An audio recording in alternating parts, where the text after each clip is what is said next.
Halo sahabat Kartika Podcast TNI Angkatan Darat, balik lagi nih di live podcast spesial menjelang bulan Ramadan. Sering gak sih kita ngerasa kalau puasa itu bawaannya pengen tidur terus?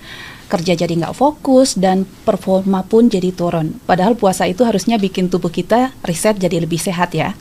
Nah, untuk membahas strategi biar tubuh kita tetap on selama puasa, saya sudah bersama ahlinya. Beliau ini dietisien senior yang sudah 25 tahun melalang buana di dunia gizi klinis dan olahraga. Kita sudah bersama dengan Pak Hendra Sudrajat. Halo Pak. Ya, baik. Selamat pagi semuanya. Baik. Gimana kabarnya hari ini? Alhamdulillah kondisi Semangat sehat. ya? Walaupun agak sedikit-sedikit hujan ya. Iya, Baik. hujan terus ya? Baik. Musim hujan. Ya. Baik ini Pak, menarik sekali ini sesuai dengan tema kita pada pagi hari ini yaitu strategi gizi anti lemas. Nah, ini Ya. gimana nih menurut Pak Hendra? Jadi gini, kalau kita sedang puasa kan sebetulnya dituntut produktivitas kita tetap dalam kondisi baik. Betul. Gitu ya. Jadi kita harus punya strategi biar asupan gizi itu baik dan tidak menyebabkan kita menjadi lemas pada saat berpuasa. Ini mumpung momennya mau menjelang puasa dan nanti pada saat kita puasa kita sudah muncul strategi biar tidak terjadi lemas.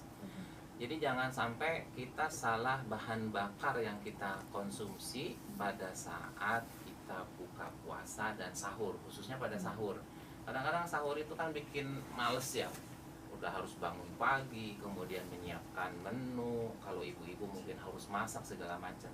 Kalau kita tidak men-setting atau memplanning makanan apa atau menu apa yang akan disajikan buat keluarga, itu akan kerepotan. Jadi paling gampang sebetulnya kita bisa merencanakan. Kalau misalnya suami istri kebetulan lagi tidak dinas di luar nih, bisalah misalnya hari Sabtu kita rencana makannya apa ya buat seminggu ke depan. Misalnya hari Senin menunya ini, kemudian Selasa menunya apa itu disiapkan. Tidak perlu harus yang menu aneh-aneh strateginya. Kita kan bisa beli ayam, kemudian beli ikan, kemudian bisa juga kita beli tahu tempe. Kita bisa ungkep dulu Mbak, gitu ya, sesuai dengan jumlah yang akan kita layani. Setelah diungkap, kemudian setelah dingin, kita masukkan ke wadah tertentu, kemudian kita masukkan ke freezer. Pada saat kita malam itu setelah tarawih, kita keluarkan tadinya di freezer, kita turunkan ke chiller makanan yang akan disantap di sahur. Jadi kan lebih mudah. Iya. Tidak dari awal kita beli, disiangi, dicuci, dipotong, dibumbui sampai dengan masak dan dihidangkan. Itu kan effort-nya berat ya. Iya. Gitu panjang banget. Panjang. Tapi strateginya kita harus memplanning bagaimana makanan itu mudah disajikan. Karena berat. Setelah taraweh misalnya jam 9 kita langsung tidur, bangun harus jam 3 karena harus menyediakan makanan. Mbak Imo kan Betul. kalau sudah Ibu-ibu. ya dia harus siap dengan menyediakan makanan yang bergizi, karena konsepnya justru sahur itu kita harus betul-betul memberikan makanan yang gizi seimbang. Gitu. Jangan sampai salah bahan bakar ya. Kalau bahan bakarnya cuman karbo, kemudian ya karbonya apalagi karbo sederhana tanpa ada protein hewani dan sebagainya, itu jangan jadi masalah, cepat terbakar. Jadi kayak gini lah, Mbak makan sahur cuman mie tanpa ada telur ya, tanpa ada sayuran karena cepet-cepet gitu. Nanti kalau karbohidrat itu 2-4 jam akan meninggalkan lambung cepat. Kalau protein itu 4 sampai dengan 6 jam baru bisa meninggalkan lambung. Kalau lemak lebih dari 6 jam. Tapi kan kalau makan lemak terus biar awet itu jadi permasalahan. Permasalahan baru gitu lagi ya, itu ya. permasalahan baru. Jadi pastikan selama bulan puasa konsep gizi seimbang itu tetap terpenuhi ya. Nih saya boleh nggak saya nunjukin ininya? Boleh. Ya. Nah, ini saya juga penasaran. Tadi dibawa apa nih? Takutnya bawa bekal ini, Bu. Baik. Jadi ini ada panduan dari Kementerian Kesehatan terkait dengan piringku ya. Piringku. Jadi bagaimana sih implementasinya ini kalau diibaratkan piring kita ya. Baik. Piring makan kita. Piring makan kita itu kita bagi 2 dulu deh. 50% di kanan, 50% di kiri. 2/3-nya yang sebelah kanan kita ambil karbohidratnya. 1/3-nya adalah lauk.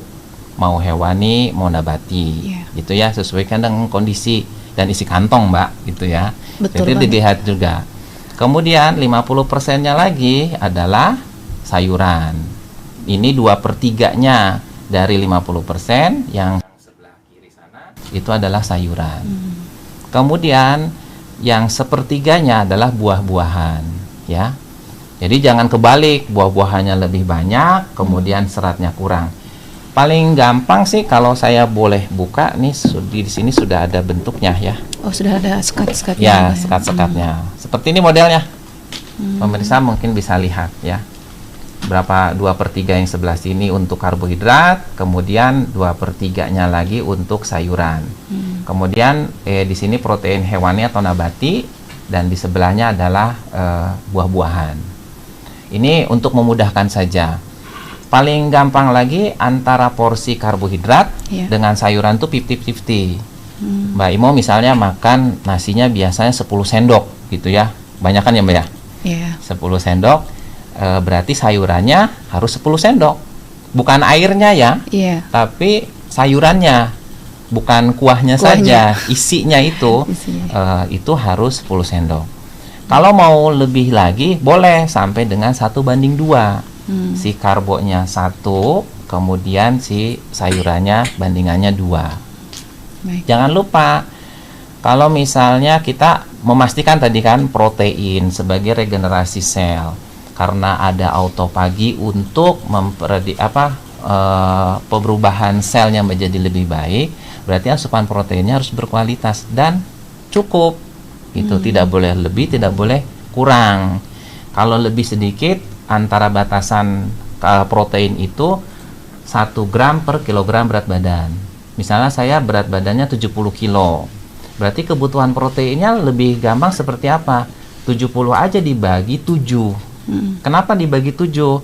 Ya kita ambillah standarnya kan telur itu antara 7 sampai dengan 8 gram protein ya. Ikan kembung 1, jangan yang besar-besar, yang ukuran sedang, itu 7 sampai dengan 8 gram protein. Tahu yang ukuran sedang, yang biasa kita konsumsi di warung-warung itu juga 7 sampai 8 gram. Apalagi tempe. Tempe juga kalau potongannya sedang saja itu 7 sampai dengan 8 gram protein. Ketemu nih ya kan penukar-penukarnya itu. Jadi kalau saya tadi 70, kemudian saya butuh 10 jenis protein dalam 1 hari. 10 jenis, Mbak. Ya, lumayan effort ya untuk ngumpulin 10 jenis. Jadi 10 itu tinggal dibagi aja, karena puasa berarti 2 kali makan dong. 10 dibagi 2, ya kan? Jadi bagaimana dong implementasinya?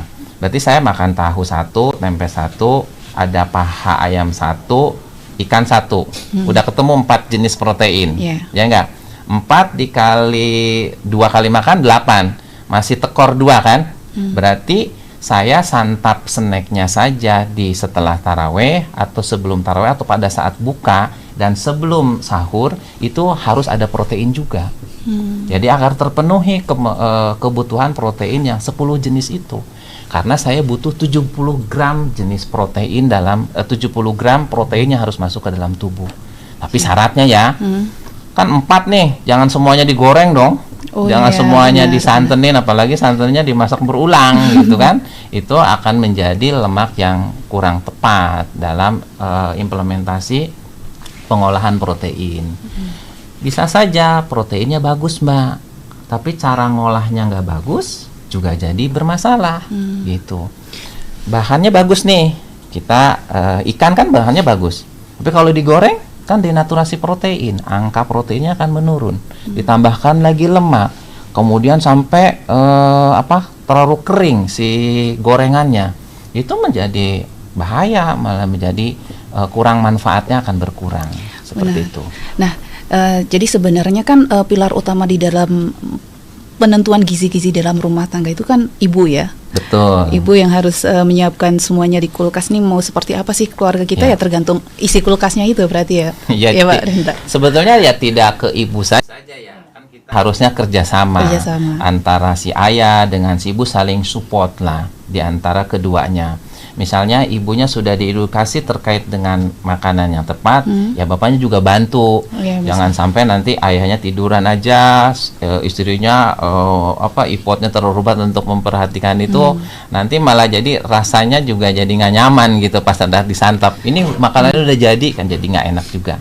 Jadi semuanya harus dilakukan secara holistik dan kerjasama yang baik di antara keluarga. Akan terjadi harmonisasi. Ingat, tubuh kita itu isinya hormonal, Mbak.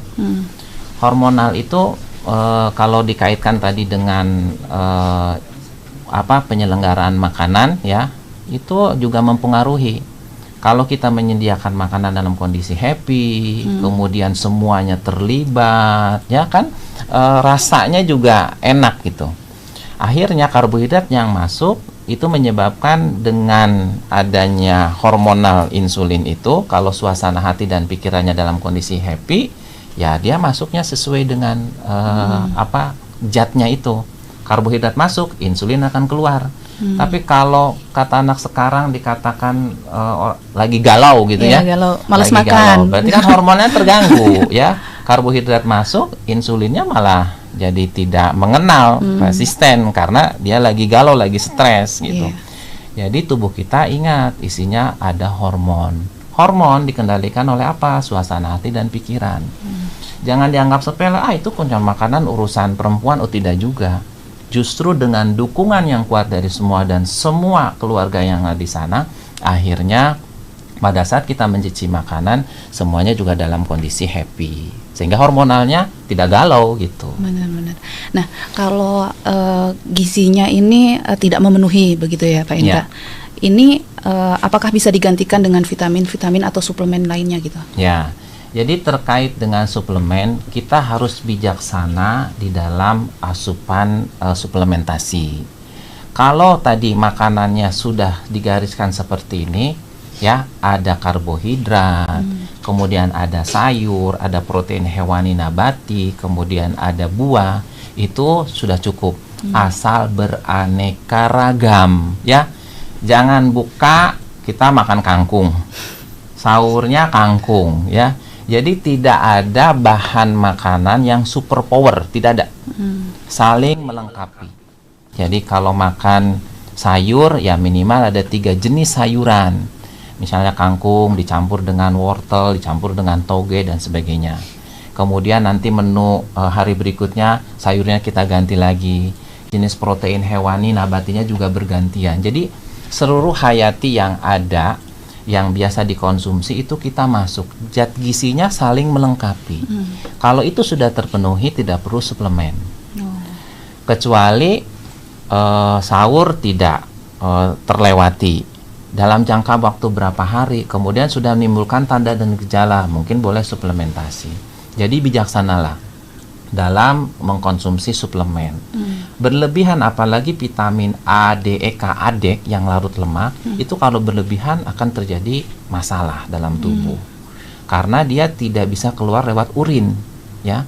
Kalau vitamin C, vitamin yang tidak saya sebutkan selain ADEK, itu masih bisa keluar lewat urin. Tapi itu pun kalau berlebihan berarti kan ginjal kita mengeluarkannya juga berat. Jadi lebih baik kita mengkonsumsi yang alami, tapi kita setting makanan itu beraneka ragam. Jangan fokus dengan salah satu. Dan tidak, tadi mentang-mentang saya bicara tentang protein, saya mendiskreditkan karbohidrat, lemak, tidak. Tapi untuk karbohidrat dan lemaknya sesuai dengan kebutuhan, tidak berlebihan. Ini kadang-kadang orang kita kan proteinnya diirit-irit gitu ya. Sedangkan karbohidratnya lebih banyak itu daripada proteinnya. Kebayang, Mbak, kalau Mbak makan, saya sebutlah ya, bakwan, ya, itu kan lemak, kemudian ada karbo, masuk ke dalam lambung kita, itu nggak perlu lagi mekanisme di lambung, dia si lemaknya langsung nempel di pembuluh darah, menjadi gliserol, syaratnya dipecah di lambung, asam lemak, kemudian jadilah gliserol. Gliserol dibentuklah di pembuluh darah, butuh untuk menjadi energi harus ada asam amino. Asam amino itu sumbernya dari apa? Dari protein. Sekarang lemaknya, karbohidratnya terlalu banyak, lemak yang terlalu nempel di sini, menunggu asam amino masuk, sedangkan asam amino tekor, ya, proteinnya kurang. Bisa jadi energi nggak? kurang. Ibaratnya gini deh, kalau kita punya minyak goreng di rumah, kemudian disimpan aja di luar, kena oksigen, tengik nggak Mbak? Bau ya. Tengik. Sekarang Mbak makan bakwan, lemaknya banyak, atau goreng-gorengan, keripik, kerupuk, kue yang lemaknya tinggi, masuk ke pembuluh darah, berada di sini terus, tidak masuk ke sel, ke gesek-gesek dengan darah bawa oksigen nggak? Bawa oksigen. Apa yang terjadi? Jadi penumpukan di sini. Jadi konsepnya seperti itu. Lebih mudah mungkin dicerna oleh masyarakat bahwa kita tidak boleh berlebihan asupan lemak, apalagi lemaknya lemak yang tidak kurang tepat. Apa sih sumber lemak yang paling tinggi di yang kakinya 2 dan kakinya 4 gitu ya? Kalau boleh saya nyanyikan, kepala, leher, buntut, jeroan kaki, ya. Kemudian santan-santan, goreng-gorengan, keripik, kerupuk, kue, 10 Mbak. Itu nggak boleh itu, Dok? Harus dihindari. Itu harus dihindarkan, ya. Jadi boleh nggak makan gorengan? Boleh. Syaratnya minyaknya harus baru. Tapi pastikan asupan protein, sayur dan sebagainya kita cukup. Kapan dong? Buka puasa langsung makan gorengan, balas dendam, gitu. Jadi kita heman-heman lah ya. Kita sudah puasa, sudah mau regenerasi sel, tapi kita masukkan bahan bakar yang akan merusak lagi hasil daripada puasa itu. Sayang banget. Gitu. Nah, kalau ini Pak Hendra, kita ini udah sahur gitu ya, tapi tetap siangnya masih ngantuk atau teler ini, gimana ini mau? Menurut Hendra ini, apa yang salah ini di sahurnya? Jadi tadi kan terkait dengan konsepnya, polanya itu, sudah ya. Sekarang kita ada juga syarat dari isi piringku itu ada pembatasan GGL. Apa itu GGL? Gula, garam, lemak. Kalau gulanya terlalu banyak pada saat sahur, berarti koran dibakar cepet habis kan? Iya. Nah, sekarang karbonya terlalu banyak. Jam 9, jam 10 pasti udah tekor energinya. Nah, memerintahkan metabolisme dalam tubuh, kalau sudah tidak ada energi, daripada nanti pingsan, udah tidur aja. Ngantuk akhirnya. Itu juga salah satu. Respon tubuh ya? Respon tubuh. Coba kalau proteinnya diseimbangkan, rilisnya yang slow, ya, jadi si sayur, protein, karbohidrat itu memenuhi, ya, terpenuhi dan cukup 1:2 atau 1:1 antara karbohidrat dengan sayur, kemudian proteinnya cukup. Jam 9, jam 10 kita masih punya cadangan energi, gitu.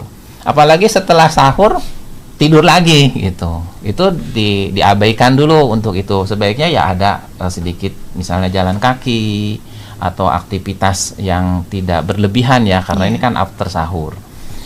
Kemudian coba deh diperhatikan atlet, apalagi kita yang biasa beraktivitas tinggi pada saat puasa suka menurunkan intensitas daripada kegiatan aktivitasnya.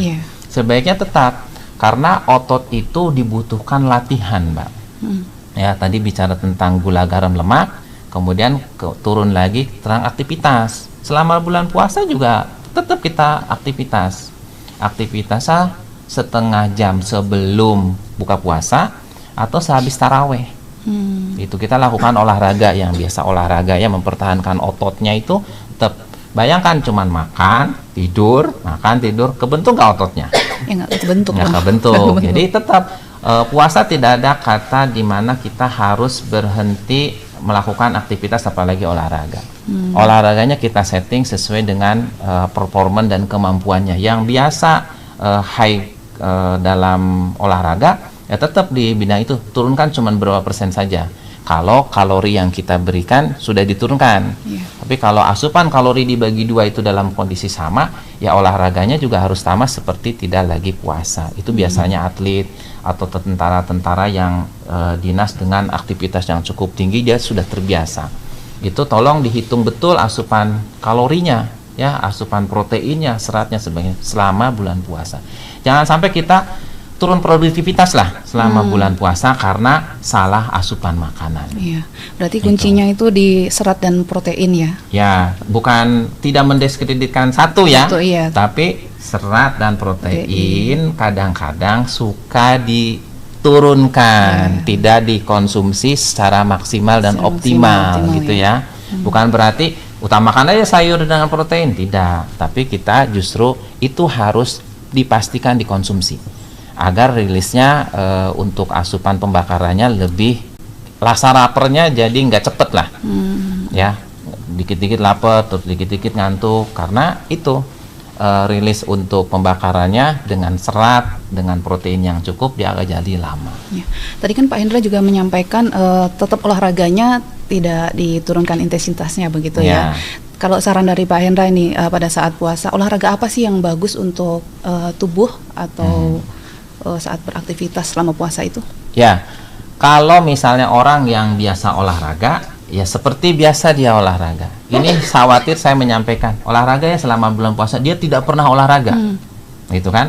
Berarti kan dimulai dulu dengan jalan kaki 30 menit, intensitasnya tadinya yang slow, kemudian ke medium, ke high gitu ya. Kalau mau memang berniat untuk diet menurunkan berat badan selama puasa. Oh iya. Kan kuncinya puasa itu jangan bangga dengan turun berat badan. Kan bangga ya, turun berat badan nih Pak. Tapi masa otot turun. Masa otot turun. Iya. Kemudian ada juga gara-gara puasa malah berat badannya meningkat. Nah, itu yang jadi permasalahan kan. Turun berat badan, tapi masa otot yang turun, itu yang kita tidak inginkan. Turun nambah malah berat badannya, itu lagi bermasalah lagi. Nah, itu biasanya kenapa ini? Berat badannya naik nih. Nah, kalau berat badannya naik pasti asupan karbo sederhananya lebih banyak. Ya, yang dikonsumsi. Begitu buka langsung balas dendam. Biasanya apa Mbak? Sirup, sirup, kental manis, gorengan, tambahkan buah, gorengan, minum teh manis di awal ya. Sebetulnya kita harus jangan dikagetkan dulu saluran cerna kita. Buka puasa dengan air hangat. Kalau ikut sunnah Rasul kita dengan kurma 3, kemudian 15 berhenti dulu, kita sholat maghrib lagi, sholat maghrib dulu 10-15 menit baru kita menyantap makanan yang besarnya, itu yang utamanya. Ada protein, ada karbohidrat, ada sayur, ada buah.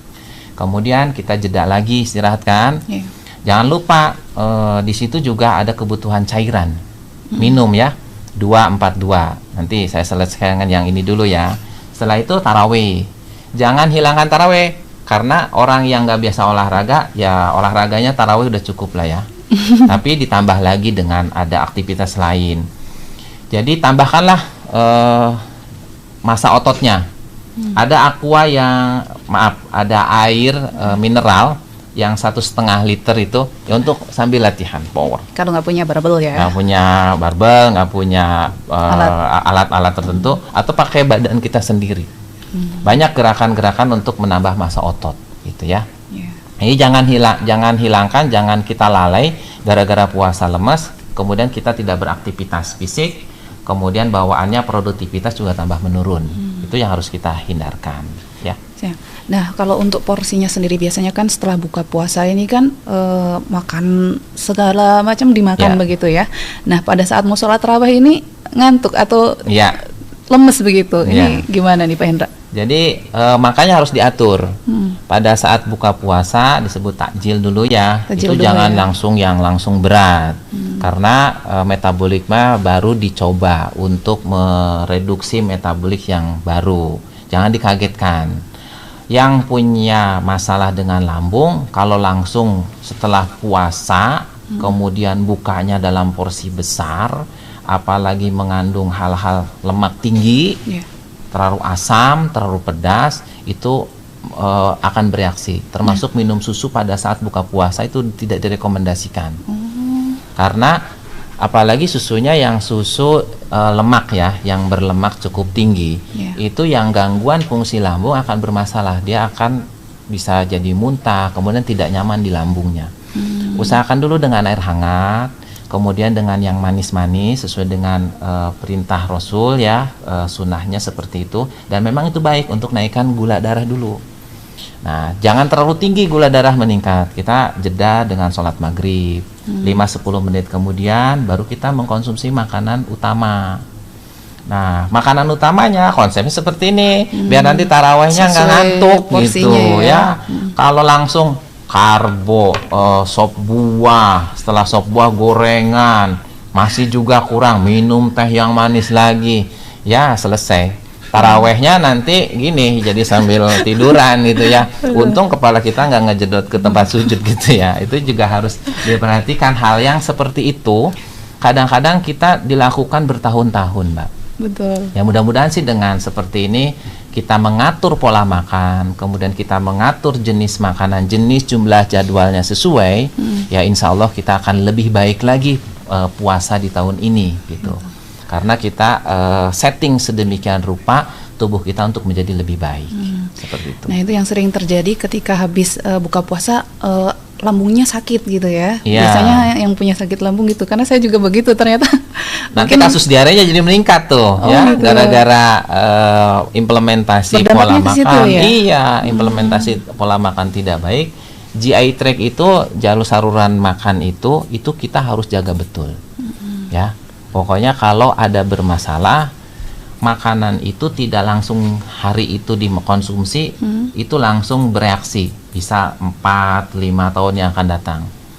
Sekarang usia 35, kalau puasanya nggak tepat, kemudian permasalahan makanannya nggak bagus, juga akan jadi permasalahan ke depannya. Jadi mulailah dengan puasa tahun ini menjadi asupannya lebih baik, kemudian menjadi regenerasi selnya lebih baik, dan manfaat yang diterima juga menjadi lebih baik lagi. Gitu. Ingat, gizi seimbang, cut off point-nya, aktivitas tetap, di mana kata seimbangnya tadi sudah saya jelaskan, 2/3 adalah karbohidrat, 2/3-nya sayur, kemudian 1/3-nya adalah protein hewani atau nabati, dan 1/3-nya adalah buah. Jangan lupa cairan juga harus terpenuhi, Mbak.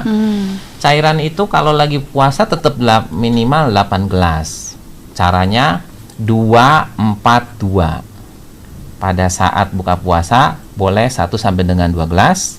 Kemudian setelah itu silahkan dicicil nih yang 4-nya sampai menjelang tidur. Mau sebelum taraweh atau setelah taraweh, 2 gelas sebelum atau 2 gelas setelah. Kemudian pada saat sahur 2 gelas itu minimal. Lebih dari itu masih diperbolehkan ya, selama dia masih merasakan haus boleh tambahkan. Kalau aktivitasnya cukup tinggi, Mbak, sampai keluar keringat segala macam, boleh ditambahkan dengan air mineral, air kelapa gitu ya. Elektrolitnya ya. Tapi jangan tambahin susu kental manis, jangan gula pasir lagi, jangan apa lagi ya, naikin kalori terlalu tinggi gitu. Tambahin jelly mungkin ya. Intinya elektrolit kan kita. Elektrolitnya yang penting ya. Karena tubuh manusia isinya kan 70% cairan, Mbak. Iya. Ya, 2% aja kehilangan cairan, apa yang terjadi? Itu pasti akan menimbulkan permasalahan ya. Mulailah ngantuk-ngantuk, mulailah dia emosi ya muncul. Jadi kalau ada yang emosi kasih air aja. Gitu ya. Iya, biar mereda ya. Siap. Nah, tadi kan disampaikan kalau saat buka puasa disarankan tidak minum susu ya, begitu. Tapi kalau untuk minum yang dingin-dingin nih, es-esan begitu, ngaruh nggak sih, Pak Hendra? Jadi gini, tubuh kita kan suhunya di antara 36-37 derajat ya. Apalagi lagi puasa dengan suhu di luar juga cukup tinggi, misalnya lagi panas-panasnya, ya tidak direkomendasikan langsung minum air es ya. Kalau bahasa awam mungkin konslet nantinya gitu ya. Sebetulnya ya kita harus coba dulu dengan suhu yang normal agar penyerapan di lambungnya suhunya sama.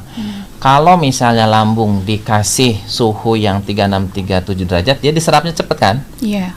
Mbak dikasih yang air di bawah 36 derajat, apalagi sampai dengan minus 1 derajat, es batu di gitu-gitu ya, dikunyah-kunyah. Itu kan ipot lagi si lambung untuk menyesuaikan suhu ke 36. Cepet nggak diserapnya? Jadi lambat. Sedangkan kita butuhnya rilisnya yang cepat pada saat buka puasa. Boleh minum yang dingin setelahnya. Setelah mengkonsumsi yang tadi air hangat, kemudian takjil, nanti mau makan setelahnya minum yang dingin-dingin diperbolehkan. Ya, tadi kan Pak Hendra juga udah sampaikan kalau untuk sahur buka puasa ya sesuai yang ini ya, di apa namanya isi piring isi piringku, isi piringku. Nah, kalau kita ini dihadapkan dengan tantangan tugas ya, dan dihadapkan dengan tugas kita di lapangan, dinamikanya kita tahu sendiri di TNI ataupun mungkin mahasiswa ataupun pekerja yang sedang ngekos kayak gitu, ada nggak sih saran menu yang tepat atau menu yang pas, misal pun di lapangan ada kendala yang mudah disajikan begitu, tapi tetap porsinya proteinnya dapat nih. Iya. Gitu. Jadi tadi strategi kalau misalnya kita jauh dari keluarga, sedang dinas luar segala macam, ya memang harus kita setting betul-betul ya. Kita setting, kita planning, syukur-syukur kita sudah punya menu misalnya 7 hari ke depan. Sebetulnya tidak ada yang tidak memungkinkan kalau kita sudah punya niat yang kuat. Saya harus makan makanan yang sehat. Dia akan mencari, Mbak. Karena tadi hormonal kan? Iya. Hormonal dikendalikan apa? Suasana hati dan pikiran. Kalau kita sudah punya niat kuat untuk membuat badan kita sehat selama berpuasa, ya kita harus pasti akan mencari jalan, mencari makanan yang sehat itu. Tadi dengan bahan makanan kita ungkep-ungkep, kan bisa tahan di dalam kulkas freezer itu 1 bulan, Mbak. Ya, misalnya ikan kembung yang dibersihkan dengan sanitasi yang bagus, dengan bersih, kemudian kita ungkep sebentar sampai ada meresap, setelah dingin kita masukkan ke dalam freezer, itu tahan bisa 1 bulan. Jadi tidak ada cut off point bahwa nggak bisa, nggak ada itu. Nah, dibawa ke kantor dalam kondisi itu kan tinggal misalnya mau digoreng atau mau dikukus mau diapa masih bisa. Jadi memang ada ipot agak berat kalau memang keluar jauh dari zona nyaman gitu kan. Karena dengan zona nyamannya kita keluar berarti kita harus punya settingan yang berbeda. Sayuran pun seperti itu, kita siangi dulu ya, misalnya kangkung kita potong-potong dulu, yang kotornya kemudian dicuci, dimasukkan ke setelah ditiriskan, setelah tidak ada air, masukkan ke kresek ya atau ke wadah, kemudian masukkan ke chiller, itu tahan. Jadi kita mau masak kangkung udah tinggal dimasak aja, tidak lagi ipot. Makanya yang jadi masalah itu kita dari persiapan sampai dihidangkan, ya kan? Kalau tinggal makan sih enak. Kita potong nih dari persiapan sampai dengan ke proses sampai dengan di meja.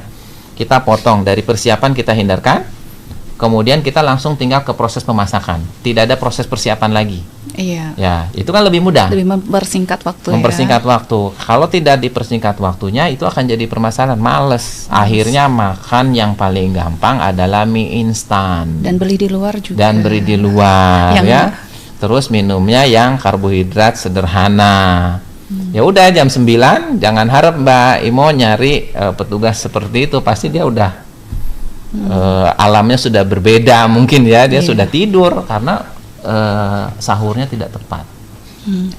Nah, Pak Hendra, ini kan tadi disampaikannya ini khusus untuk orang dewasa saja atau apa ini bedanya antara gizi yang asupan gizi kepada untuk orang dewasa dan anak-anak ya?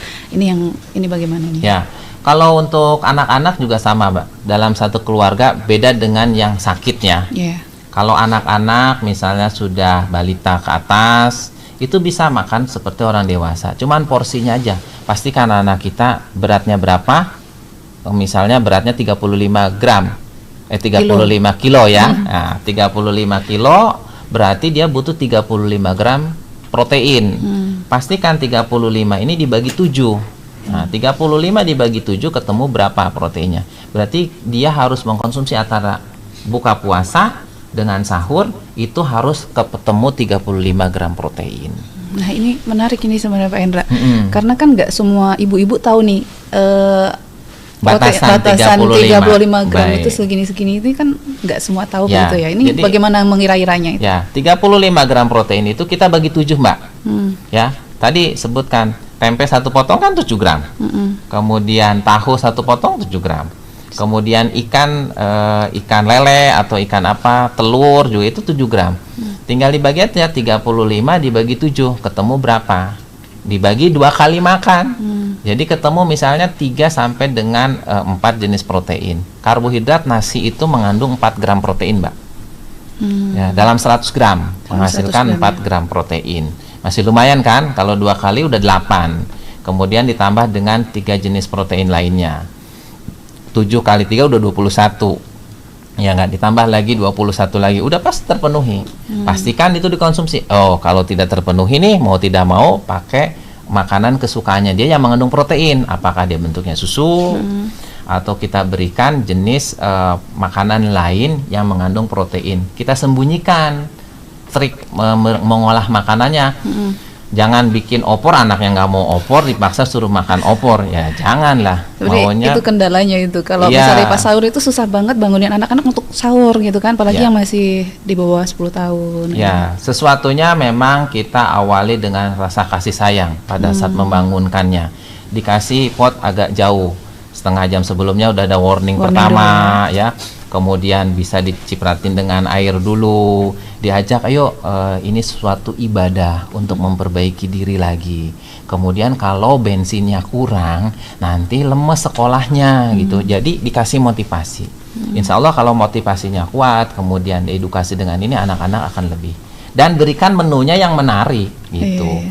Kembali lagi penyedianya juga harus paham bagaimana pemenuhan gizi bagi anak. Ya, utamakan asupan protein, kemudian serat itu terkonsumsi dengan baik bagi anak. Jangan sampai nanti pasca daripada puasa harusnya regenerasi selnya bagus, malah dia malnutrisi gitu. Menarik sekali dong. Siap. Pak Hendra ini. Ya. Nah sekarang kita masuk ke topik mitos dan fakta ini. Ya. Nah buat sahabat Kartika Podcast yang ingin bertanya-tanya atau sharing bisa tulis di kolom komentar juga. Nah ini Pak Hendra, olahraga saat puasa bikin otot menyusut. Mitos atau fakta? Itu mitos Mbak. Ya. Jadi olahraga bikin menyusut otot, justru dengan olahraga itu otot kita akan lebih meningkat. Jadi mempertahankanlah minimal, kalau tidak meningkat ya, itu mempertahankan agar tidak terjadi penurunan massa otot, apalagi sampai sarkopenia lah, itu jangan sampai terjadi ya. Jadi kalau olahraga pada saat puasa tetap dianjurkan. Trik olahraganya yang harus kapan waktu olahraganya itu di setelah buka puasa, sebelum buka puasa 30 menit, dan setelah taraweh atau setelah sahur, itu bisa direkomendasikan. Seperti itu.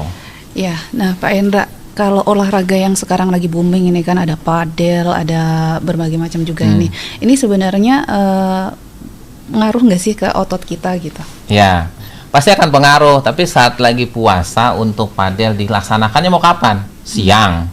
Nanti setelah padel haus karena dia pakai kardio, pakai power, haus, jadi batal puasanya. Ya silakan dilakukan di malam, asal tidak melebihi di atas jam 10. Karena nanti kan CO2-nya itu sudah kita hirup gitu. Waktu istirahatnya berkurang, sedangkan istirahat kita kejar di angka 6 sampai dengan 7 jam. Kalau berkurang apa yang terjadi? Massa ototnya malah turun. Maksudnya pengen olahraga, dengan olahraga badan segar, akhirnya waktu tidurnya tambah panjang.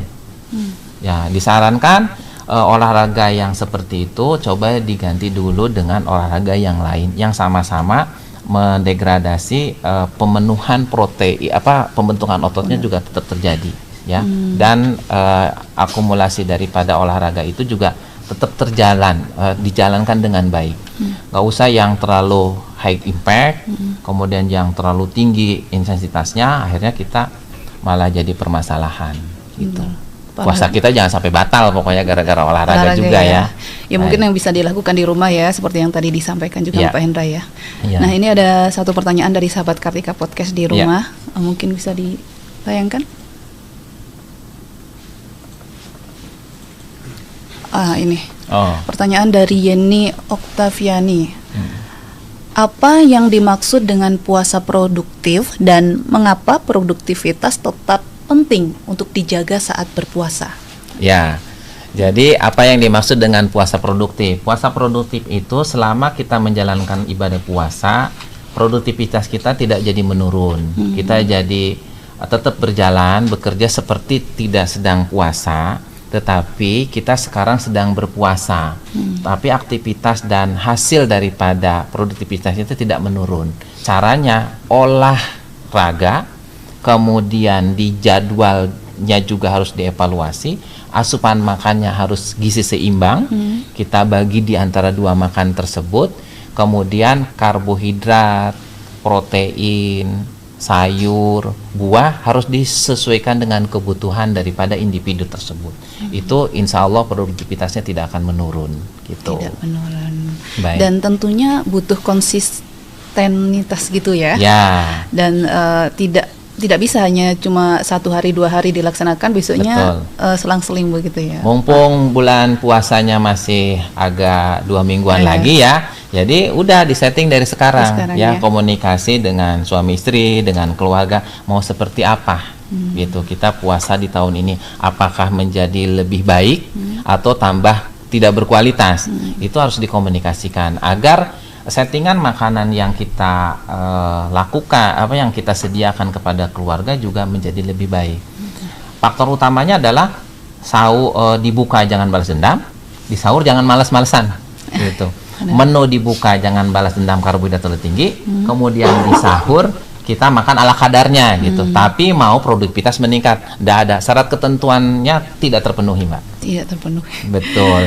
Nah, ini masih ada yang kedua ini, mitos atau fakta, minum air es saat buka puasa bikin gemuk. Ya, ini pertanyaan yang sering muncul ya kepada para nutrisionis atau dietitian. Jadi kalau minum air es saja, air yang dibekukan, kemudian kita minum tidak menyebabkan gemuk. Tapi kalau air esnya ditambahkan dengan kental manis, dikasih gula pasir, ya, kemudian dikasih yang lain-lain yang mengandung karbohidrat sederhana dan dikonsumsi melebihi daripada takaran. Nah, itu baru bisa menyebabkan gemuk. Jadi gemuknya bukan dari air esnya, ya, air es yang murni aja enggak masalah gitu. Jadi jangan minum air es nanti gemuk gitu. Salah. Orang yang gemuk itu rata-rata basal metabolisme rate-nya itu low. Itu maksudnya rendah.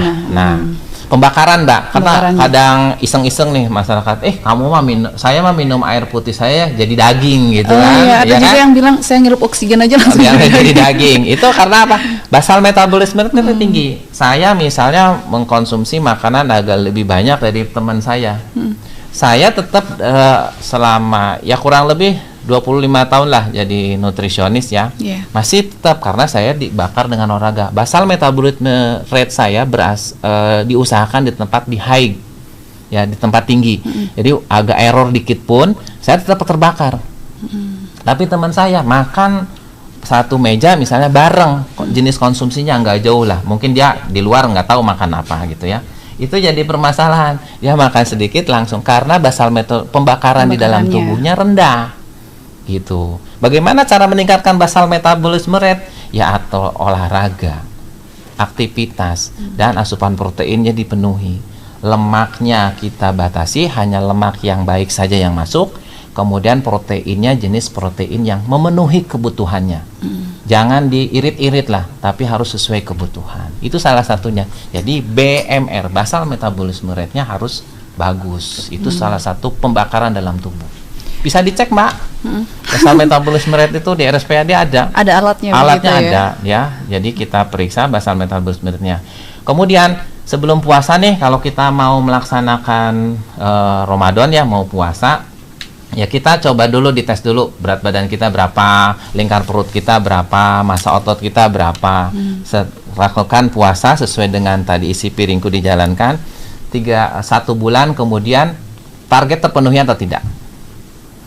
Jangan sampai malah targetnya tidak terpenuhi, tambah naik berat badannya, itu berarti ada yang salah. Seperti itu. Iya. Nah, Pak Hendra, kalau menurut Pak Hendra ini sebenarnya puasa hanya menahan lapar atau melatih hidup menjadi lebih disiplin begitu? Ya. Puasa itu jangan hanya kita sekedar rutinitas menjalankan saum Ramadan ya. Ya, tapi kita minta manfaat yang lebih. Kita menjadi lebih sehat lagi, kemudian kita menjadi lebih humanis lagi, kemudian kita menjadi lebih tadi sehat sudah disebutkan, massa ototnya tidak menurun, lemaknya berkurang, ya, massa ototnya tetap tapi lemaknya kita berkurang. Kemudian penyakit-penyakit dengan kaitan saluran cerna, karena kita jumlah, jenis, jadwal makannya sudah diatur, itu menjadi lebih baik lagi. Dan tadi beberapa penelitian bahwa dengan kita melaksanakan puasa justru regenerasi selnya jadi lebih baik lagi ya. Makanya gini, orang yang mau operasi aja kita bisa lakukan puasa dulu ya, biar GI tract-nya bersih. Gitu ya, salah satunya itu. Kita juga selama 1 bulan kita bersihkan saluran cerna, kemudian insulin kita menjadi lebih sensitif karena insulin pada saat puasa menurun digantikan oleh fungsi hati, keluarlah glukagon. Jadi Allah Subhanahu wa taala itu sudah menciptakan tubuh kita sedemikian rupa dirancang. Pokoknya jangan melawan sunatullah lah ya. Jadi sesuatu yang sudah dirancang oleh yang pencipta kita itu jangan kita ganggu. Ya. Ahli gizi atau nutrisionis atau dietitian memberikan makanan sesuai dengan kebutuhan. Kami tidak memberikan makanan sesuai keinginan. Ya, itu cut off point-nya, Mbak. Kalau keinginan Mbak pengen makan yang manis-manis, Mbak Imo kan segala macam. Tetapi dilihat ada konsekuensinya. Setelah makan yang manis, biar terbakar apa yang harus dilakukan. Nah, tapi lebih baik kita tidak mengkonsumsi makanan yang tidak direkomendasikan agar kebutuhannya sesuai. Kita makan makanan sesuai dengan kebutuhan, bukan hanya keinginan. Betul, gitu dan ya, sesuai porsinya begitu. Betul. Ya, karena setiap tubuh manusia kan kebutuhannya beda-beda ini ya. Selama puasa juga kita ingat, tadi makanan sudah bagus ya, sanitasi sudah bagus, halal juga harus terpenuhi, Mbak. Oh iya, betul. Halalan toiban kan bunyinya kan. Selain baik juga harus halal. Halal itu ada ada beberapa aspek ya. Yang pertama cara mengambilnya, kemudian cara menyembelihnya, alatnya, kemudian bentukan jenis makanannya mengandung hal-hal yang tidak dihalalkan atau tidak, baru bisa dikatakan. Alhamdulillah nih RSPAD salah satu pelayanan yang sudah mendapat sertifikasi halal. Itu sulit, Mbak, mendapatkan itu, effortnya cukup berat gitu ya, mendapatkan salah satu pelayanan instalasi gizi yang mendapat sertifikasi halal. Like hygiene kita sudah lewat, Mbak. Di atasnya like hygiene adalah halal. Mungkin kedepannya kita bisa meningkatkan lagi ke level-level sertifikasi yang lebih khusus lagi. Halal itu, Mbak, tusuk giginya aja harus halal, Mbak. Sampai sedetail itu. Sampai sedetail itu. Kemudian Mbak punya kotak makan, kan suka ada mikanya. Itu harus halal. Kalau tidak bisa masuk ke RSPAD.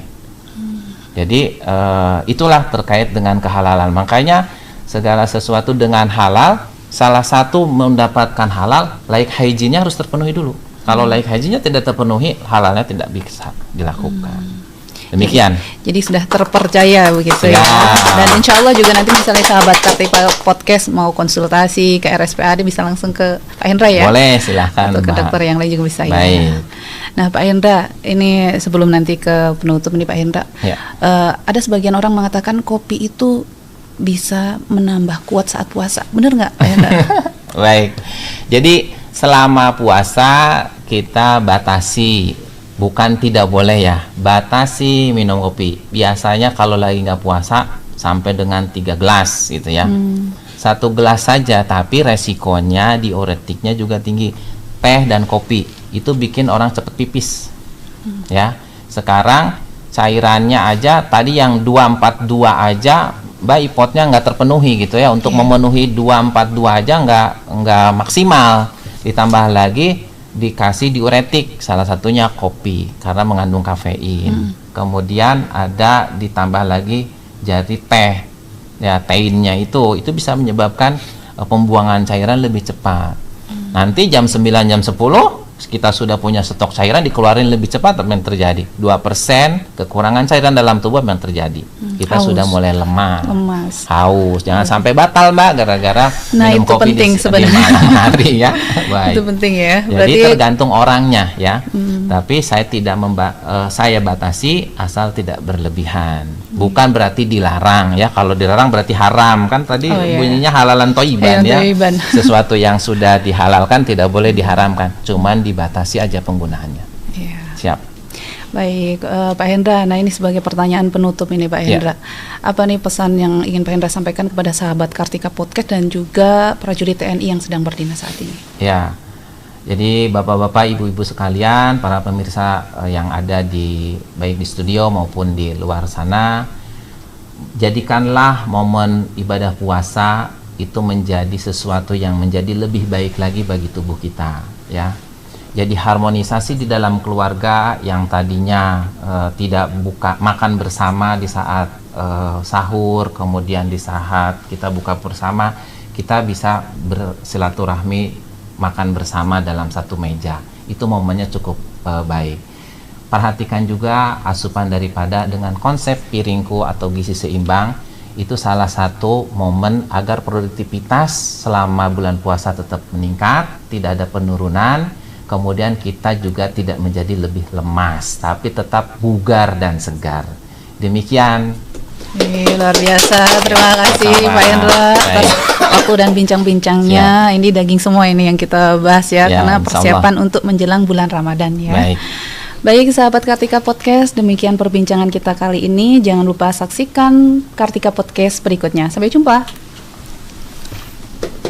Makasih Pak Hendra. Sama-sama Mbak. Iya.